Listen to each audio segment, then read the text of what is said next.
Welcome back to my channel. Hi guys, நாங்கள் இன்றைக்கி வந்திருக்கிற இடம் அம்பாசமுத்திரம் உள்ள சங்கரன் கோவில் ரிவருக்கு தான் இன்றைக்கி வந்திருக்கோம். செம்ம சூப்பரான பிளேஸு. இங்கே டூரிஸ்ட் யாருக்கும், அதாவது வெளியூரில் உள்ளவங்க யாருக்கும் இந்த இடம் தெரிய வாய்ப்பு கிடையாது. ஏன்னா இது உள்ளே தள்ளி இருக்கிறதுனால உள்ளூரில் உள்ளவங்க மட்டும்தான் வருவாங்க. இங்கே திருநெல்வேலி அம்பாசமுத்திரம் இங்கே வர்றவங்க இந்த இடத்த விசிட் பண்ணாமல் போகாதீங்க. ஃபஸ்ட்டு நாங்கள் இன்றைக்கி வீட்டிலேருந்து கிளம்புனதே லேட்டு தான், அதனால் வயிற்றை கொஞ்சம் நிரப்பிட்டு அதுக்கப்புறம் குளிக்க போகலாம். சில்லுன்னு செம்மையாக காற்றோட அப்படியே மரத்துக்கடியில் சாப்பிட்ற சுகமே தனி தான். சரி வாங்க குளிக்க போகலாம். போய் பார்த்தோன்னா செம்மையாக குளிச்சுட்டு என்ஜாய் பண்ணிவிட்டு போகலாம். வாங்க.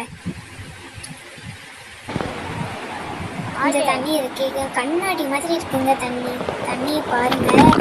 உள்ளே விட்டு காமிக்கிறேன். செம்மையாக இருக்குது, செம்ம சில்லுன்னு இருந்தது. செம்ம பிளேஸு குளிக்கிறதுக்கு.